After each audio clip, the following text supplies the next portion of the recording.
नारायण। हे प्रिय भक्तों, आज पूर्णिमा पर आइए सुनते हैं पूर्णिमा की बड़ी ही दुर्लभ और पावन कथा।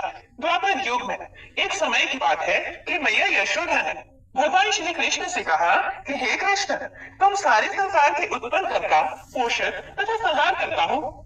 आज कोई ऐसा व्रत मुझको कहो जिसके करने से मृत्यु लोक में स्त्रियों को विधवा होने का भय न रहे तथा यह व्रत सभी मनुष्यों की मनोकामनाएं पूर्ण करने वाला हो। श्री कृष्ण कहने लगे कि हे माता, तुमने अति सुंदर प्रश्न किया है। मैं तुमसे ऐसे ही व्रत को सविस्तार कहता हूँ। सौभाग्य की प्राप्ति के लिए स्त्रियों को 32 पूर्ण मासियों का व्रत करना चाहिए। इस व्रत के करने से स्त्रियों को सौभाग्य संपत्ति मिलती है। यह व्रत अचल सौभाग्य देने वाला एवं भगवान शिव के प्रति मनुष्य मात्र की भक्ति को बढ़ाने वाला है। यह सुनकर यशोदा जी श्री कृष्ण से बोली, हे कृष्ण, सबसे पहले इस व्रत को मृत्यु लोक में किसने किया था और इसके विषय में भी मुझे विस्तार पूर्वक कहो। तब श्री कृष्ण जी कहने लगे कि हे माता, सुनो। इस पृथ्वी पर एक अत्यंत प्रसिद्ध राजा चंद्रहास से पालित अनेक प्रकार के रत्नों से परिपूर्ण कार्तिका नाम की एक नगरी थी। वहां पर एक धनेश्वर नाम का एक ब्राह्मण रहता था और उसकी पत्नी अति सुशीला रूपवती थी। दोनों ही उस नगरी में बहुत प्यार से रहते थे। घर में उसके धन धान्य की कोई कमी नहीं थी। बस उन दोनों को एक बड़ा दुख था कि उनके पास कोई संतान नहीं थी। इस दुख से वो बहुत ज्यादा दुखी रहते थे। एक समय की बात है कि एक बड़ा तपस्वी योगी उस नगरी में आया। वह योगी उस ब्राह्मण के घर को छोड़कर अन्य सभी घरों से भिक्षा लाकर भोजन खाया करता था। रूपवती से वह भिक्षा नहीं लिया करता था। उस योगी ने एक दिन रूपवती से भिक्षा न लेकर किसी अन्य घर से भिक्षा लेकर गंगा किनारे जाकर भिक्षा से प्राप्त अन्न को प्रेम पूर्वक खा रहा था कि धनेश्वर ने योगी का यह सब कार्य किसी प्रकार से देख लिया। अपनी भिक्षा के अनादर से दुखी होकर धनेश्वर और योगी से बोला, हे महात्मन, आप सभी घरों से भिक्षा लेते हैं किंतु मेरे घर की भिक्षा कभी भी नहीं लेते। आप ऐसा क्यों करते हैं? इसका कारण क्या है? योगी ने कहा कि निसंतान के घर की भीख पतितों के अन्न के तुल्य होती है और जो पतितों का अन्न खाता है वह भी पतित अर्थात भ्रष्ट हो जाता है। क्योंकि तुम निसंतान हो, इसीलिए भ्रष्ट हो जाने के भय से मैं तुम्हारे घर की भिक्षा नहीं लेता हूँ।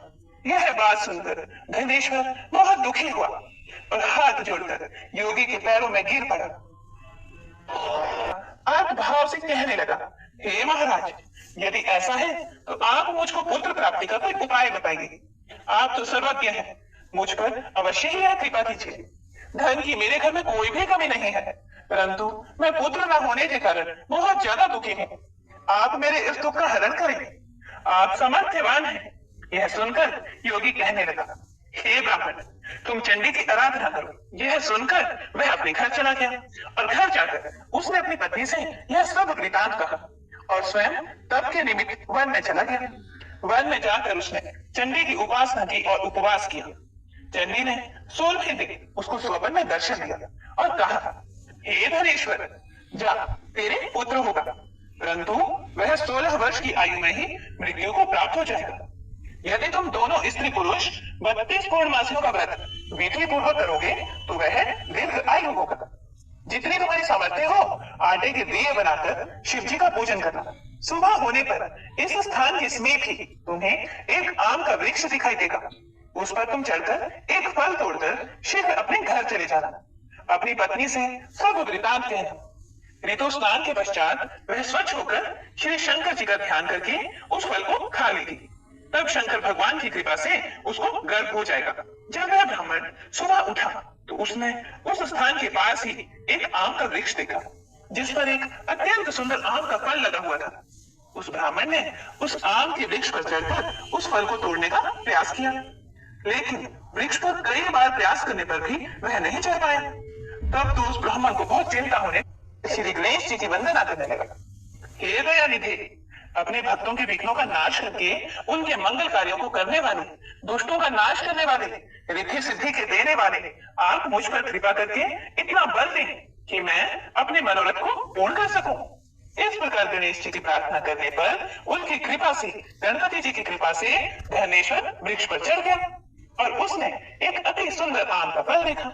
उसने विचार किया कि जो वरदान से फल मिला था वह यह है और कोई फल दिखाई नहीं देता। उस धनेश्वर ब्राह्मण ने जल्दी से उस फल को तोड़कर अपनी पत्नी को लाकर दे दिया और उसकी पत्नी ने अपने पति के कहे अनुसार उस फल को खा लिया और वह गर्भवती हो गई।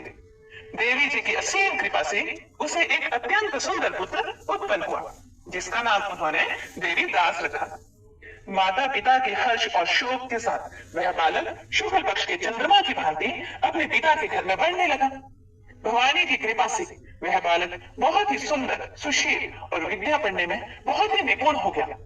दुर्गा जी के आज्ञा अनुसार उसकी माता ने 32 पूर्णमासी का व्रत रखना शुरू कर दिया, जिससे उसका पुत्र बड़ी आयु वाला हो जाए। जैसे ही उनके पुत्र देवीदास को 16वां वर्ष लगा तो उनके माता पिता को बड़ी चिंता हो गई कि कहीं उनके पुत्र की इस वर्ष मृत्यु न हो जाए। इसीलिए उन्होंने अपने मन में विचार किया कि यदि यह दुर्घटना उनके सामने हो गई तो वे कैसे सहन कर सकेंगे। फिर उन्होंने देवीदास के मामा को बुलाया और कहा कि हमारी इच्छा है कि देवीदास 1 वर्ष तक काशी में जाकर विद्या अध्ययन करे और उसको अकेला भी नहीं छोड़ना चाहिए। इसीलिए साथ में तुम चले जाओ और 1 वर्ष के बाद इसको वापस लौटा लाना। सब प्रबंध करके उसके माता पिता ने काशी जाने के लिए देवीदास को एक घोड़े पर बैठाकर उसके मामा को उसके साथ भेज दिया। लेकिन यह बात उसके मामा या किसी और से नहीं कही। फिर धनेश्वर ने अपनी पत्नी के साथ मिलकर अपने पुत्र की मंगल कामना तथा दीर्घ आयु के लिए भगवती दुर्गा की आराधना और पूर्णमासियों का व्रत करना शुरू कर दिया। इस प्रकार बराबर 32 पूर्णमासी का व्रत पूरा किया। कुछ समय के बाद एक दिन वह दोनों मामा भांजा मार्ग में रात्रि बिताने के लिए किसी गांव में ठहरे हुए थे। उस दिन उस गांव में एक ब्राह्मण की अत्यंत सुंदर, सुशीला, विदुषी और गुणवती कन्या का विवाह होने वाला था। जिस धर्मशाला के अंदर वर और उसके बारात ठहरी हुई थी, उसी धर्मशाला में देवीदास और उसके मामा भी ठहरे हुए थे। संयोगवश कन्या को तेल आदि चढ़ाकर मंडप आदि का कृत्य किया गया तो लगन के समय वर को धनुर्वात हो गया, मतलब एक प्रकार का रोग जिसमें हड्डियां टेढ़ी हो जाती हैं, लकवा हो गया। फिर वर के पिता ने अपने कुटुंबियों से परामर्श करके निश्चय किया कि यह देवीदास मेरे पुत्र जैसा ही सुंदर है, मैं इसके साथ ही लगन करा दूं और बाद में विवाह के जो अन्य कार्य होंगे वो मेरे लड़के के साथ हो जाएंगे। ऐसा सोचकर देवीदास के मामा से जाकर बोला कि तुम थोड़ी देर के लिए अपने भांजे को हमें दे दो, जिससे विवाह के लगन का सब कृत्य सुचारू रूप से हो सके। तब उसका मामा कहने लगा कि जो कुछ भी मधुपर्क आदि कन्यादान के समय वर को मिले वह सब हमें दे दिया जाए, तो मेरा भांजा इस बारात का दूल्हा बन जाएगा। मामा को लालच आ गया था। यह बात वर के पिता ने स्वीकार कर ली। फिर मामा ने अपना भांजा वर बनने को भेज दिया और उसके साथ सब विवाह कार्य रात्रि में विधि पूर्वक संपन्न हो गया। पत्नी के साथ वह भोजन ना कर सका और अपने मन में सोचने लगा कि ना जाने यह कैसी स्त्री होगी। वह एकांत में इसी सोच में गर्म निश्वास छोड़ने लगा। उसकी आंखों में आंसू भी आ गए। तब वधू ने पूछा कि क्या बात है, आप इतने उदासीन व दुखी क्यों हो रहे हैं।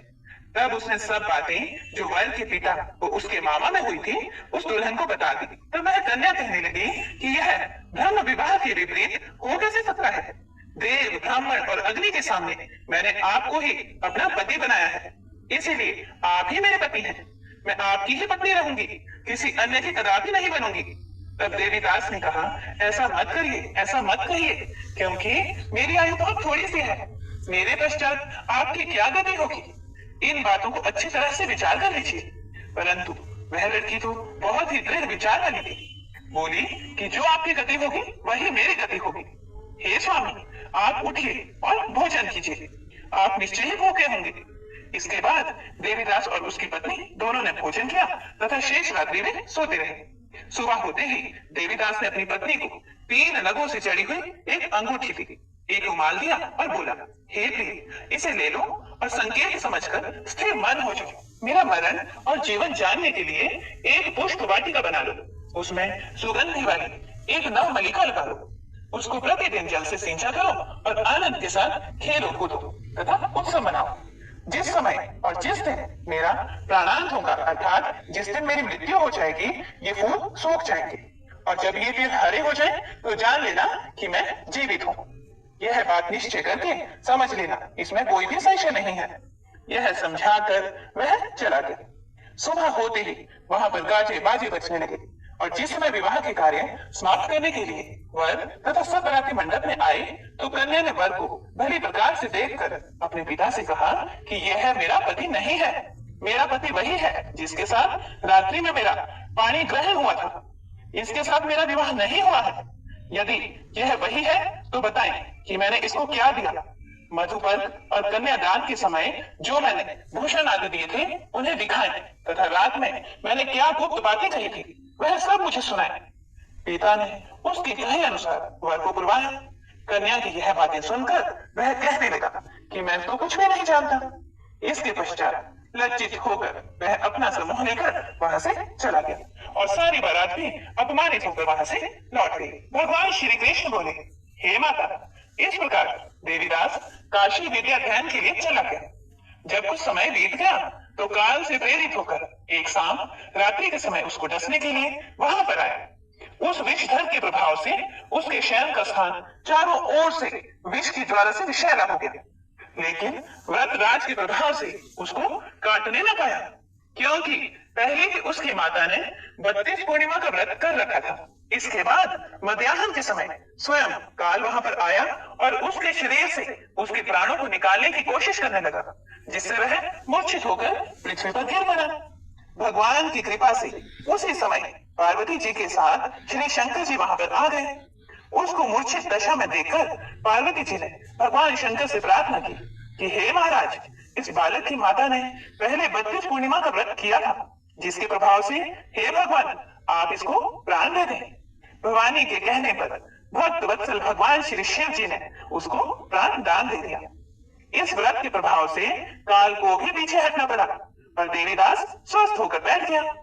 उधर उसकी पत्नी उसके काल की प्रतीक्षा किया करती थी। जब उसने देखा कि उस पुष्प वाटिका में पत्र पुष्प कुछ भी नहीं रहे तो उसको अत्यंत आश्चर्य हुआ और जब वह वैसे ही हरी भरी हो गई तो वह जान गई कि वह जीवित हो गए हैं। यह देखकर वह बहुत खुश मन से अपने पिता से कहने लगी कि पिताजी, मेरे पति जीवित हैं, आप उनको ढूंढिए। जब 16वां वर्ष व्यतीत हो गया तो देवीदास ने अपने मामा के साथ काशी से चल दिया। इधर उसे ससुर उसको ढूंढने के लिए अपने घर से जाने वाले ही थे कि वह दोनों मामा भांजा वहां पर आ पहुंचे। उसको आया देखकर उसका ससुर बड़ी प्रसन्नता के साथ अपने घर में ले गया।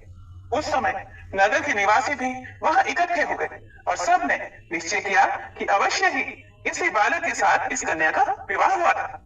उस बालक को जब कन्या ने देखा तो उसने पहचान लिया और कहा कि यह तो वही है जो संकेत करके गए थे।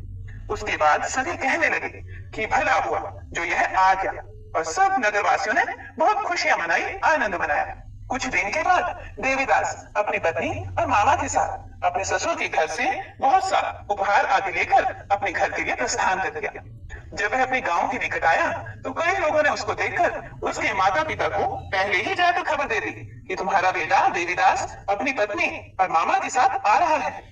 ऐसा समाचार सुनकर पहले तो उन्हें विश्वास ही नहीं हुआ, लेकिन जब और लोगों ने भी आकर उनकी बात का समर्थन किया तो उनको बड़ा आश्चर्य हुआ।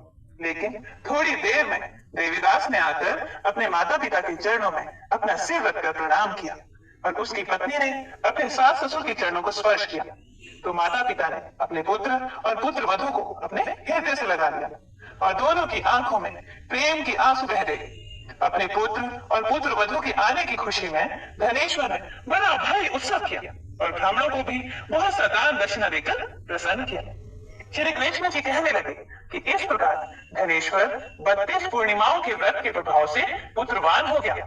जो भी स्त्रियां इस व्रत को करती हैं, वे जन्म जन्मांतर में वैधव का दुख नहीं भोगती और सदैव सौभाग्यवती रहती हैं।